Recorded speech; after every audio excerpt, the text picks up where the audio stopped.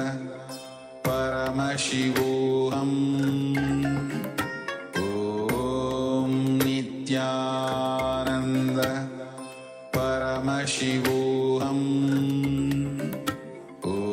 Om Nithyananda Paramashivoham Om Nithyananda Paramashivoham Om Nithyananda Paramashivoham Om Nithyananda Paramashivoham Om Nithyananda Paramashivoham Om Nithyananda Paramashivoham Om Nithyananda Paramashivoham. Yes, you can relax now. Take a moment and remove your eye bands and gently open your eyes and slowly let the light come back into your eyes. So take a moment and let us know what was being revealed to you. So we displayed a questionnaire with 4 choices, and there was one of the choices was the correct answer. So tell us what was revealed to you in your third eye. Yes, meanwhile we have a sharing by Ma Ning from the previous session. Transform yourself first, then others will follow you automatically. Yes, very much, Ma. So we always have to transform, be the change ourselves, transform from the inside. The change comes from the inside. Once we change, then the world around us will change accordingly. Yes, and for the power manifestation, even if what you have received in your inner space is not in the question and answer format, even if you just saw colors or shapes, or you received any thoughts which might seem unrelated, please share everything that you have received. Everything that was revealed in your inner space. Be as elaborate as possible. You don't know the way that the third eye expresses. Especially in the initial stages, you will not see exactly the image. It'll not be like using your physical eyes. It will be Paramashiva communicating in a way that you will understand it.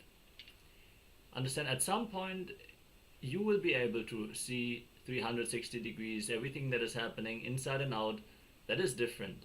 Like the Balasans, when they tie their blindfolds and just drive with a bicycle through the obstacle course, that is a different level of power manifestation. But in the initial stages, you just have to surrender what you think as not power manifestation, and just understand that Paramashiva is expressing through you in every experience that you have. not only during the power manifestation, but in your day-to-day life, the energy that was given to energy itself is Paramashiva. So anything that you can experience, anything that you can cognize is Paramashiva only expressing through you. So surrender the idea of that you have a means to interfere with the manifestation. Drop all your ideas, all your conclusions, and simply declare, yes, Paramashiva is manifesting this through me. Whatever is being revealed in my inner space is manifestation. And you will see the confidence that you build, that itself will help you in manifesting this power in a more detailed manner. Yes. So we've started receiving some of the sharings. So Ma Ning shares A. So that could be either the letter A in the answer or the letter A as the choice, multiple choice. Ma Zheng Hui shares blue, purple and black. The first and third correct. Thank you for sharing, Ma. Ma Sui Leng Nithya Shanta Yogamai shares letter A as well. Yes, and Ma Ning says choice. Yes, thank you, Ma. Yes, requesting everyone present in the Zoom room, anyone who has been participating in this round of the power manifestation, to share. Even if all you saw was blackness, share that also. Yes. Yes. Ma Xia Wu, please tell us what you saw as well. What did you manifest? What was revealed to you in your third eye, Ma? And Dr. Balaji, please share as well. Let us know what was revealed to you in your third eye. There's really no judgment here, so no fear of failure. See, many times when, especially with multiple choice tests, we might fall back to our school days and the kind of ups and downs that we would have gone through for the tests, the exams, studying and being judged for wrong answers, failing a test. Even just the fear building up to fail a test or speaking something wrong in front of the class. Drop all these ideas, they really have no room here. Literally, we are working on breaking all these patterns, discarding all the emotional baggage that we are carrying based on our school days, so we can innocently simply express, show ourselves vulnerable and be receptive for the divine to land on us. Yes. So Rajendra Babu Aya, please share as well. So please take a moment. Dr. Balaji shares, I saw Shiva's head with Vibhuti and sharp third eye of Shiva. Yes, thank you very much for sharing. Beautiful. Dr. Balaji.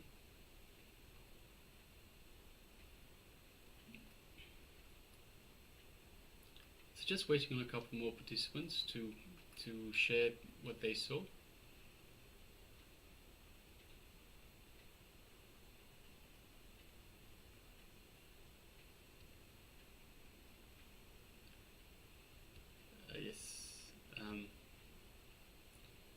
So Rajendra Babu Aya says, I feel sleepy. Yes, I understand. It is late for you guys, and even later for the Chinese world.